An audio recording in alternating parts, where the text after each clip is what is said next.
Good morning, everyone. Jika New York punya figur pemuda seperti Zohran Mamdani, wali kota muslim pertama yang juga dikenal sebagai mantan rapper, fenomena serupa kini terlihat di Nepal. Pasca gelombang demonstrasi besar yang digerakkan generasi muda, seorang insinyur teknik sipil berusia 35 tahun yang juga dikenal sebagai rapper muncul sebagai simbol harapan baru bagi anak muda Nepal. Namanya Balendra Shah. Ia berhasil mengalahkan mantan Perdana Menteri Nepal, Khadga Prasad Sharma Oli, yang berusia 74 tahun dan telah 4 kali menjabat. Kemenangan Shah bahkan diraih di daerah yang selama ini dikenal sebagai basis politik lawannya sendiri. Bagi banyak Gen Z Nepal, Balendra Shah justru mewakili sesuatu yang selama ini mereka tuntut, yakni perubahan kepemimpinan. Pertanyaannya, bagaimana gelombang demonstrasi anak muda bisa membuka jalan Balendra Shah menjadi Perdana Menteri Nepal?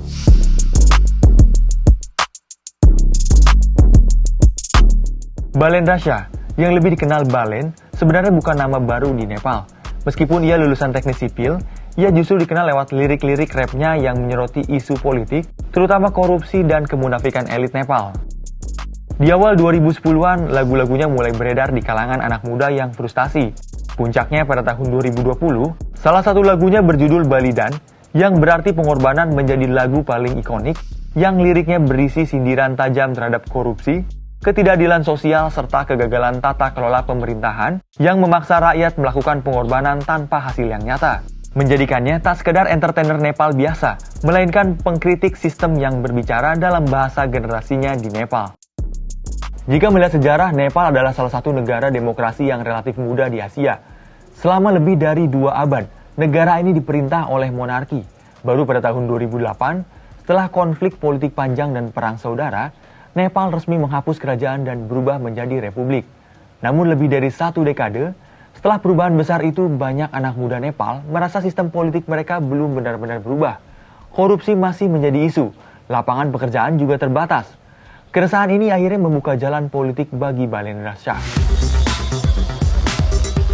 Pada tahun 2022, Balendra Shah secara resmi masuk ke dunia politik Nepal. Ia mengejutkan publik dengan mencalonkan diri sebagai wali kota Kathmandu sebagai kandidat independen. Ia mengalahkan kandidat dari partai politik Mapan dan menjabat sebagai wali kota hingga tahun 2026. Setelah sukses menjabat sebagai wali kota dan mendapat dukungan besar dari generasi Z pasca demonstrasi besar tahun 2025 lalu, ia mulai beralih ke panggung politik nasional bersama Partai Rashtriya Swatantra dan diproyeksikan menjadi calon kuat Perdana Menteri Nepal setelah menang melawan Khadga Prasad Oli pada Maret 2026 ini. Komisi Pemilihan Nepal mengkonfirmasi bahwa Balendra Shah memperoleh 68.348 suara, sedangkan Khadga Prasad Oli hanya 18.734 suara. Berbicara tentang demonstrasi besar yang terjadi pada September 2025 di Nepal, ribuan anak muda turun ke jalan menuntut perubahan politik. Aksi tersebut bahkan berujung pada pembakaran gedung parlemen. Gerakan ini banyak dimobilisasi melalui media sosial seperti TikTok, Instagram, dan YouTube, yang kemudian menjadi ruang baru bagi generasi muda Nepal untuk berdiskusi dan menyuarakan aspirasi politik mereka. Menariknya, gelombang protes generasi muda ini tidak hanya terjadi di Nepal. Di Asia Tenggara, seperti yang kita ketahui dan alami, Indonesia pada bulan Agustus 2025 pecah demonstrasi dengan pola yang sama, yaitu mobilisasi melalui media sosial dan menuntut perubahan kebijakan, politik, serta pergantian kepemimpinan. Gerakan ini seolah menginspirasi generasi muda belahan dunia lainnya. Baik Nepal dan Indonesia, bendera tengkorak bertopi jerami dari Jolly Roger One Piece muncul secara masif dalam gelombang protes yang menunjukkan simbol perlawanan, kebebasan, dan keberanian terhadap dunia yang korup. Fenomena ini menunjukkan perubahan besar dalam politik modern. Generasi muda kini semakin aktif menentukan arah masa depan bangsanya dengan cara, bahasa, dan gaya yang berbeda dari generasi sebelumnya. Media sosial pun menjadi ruang baru bagi anak muda untuk membangun pengaruh politik, menantang dominasi elit tradisional, dan mendorong perubahan.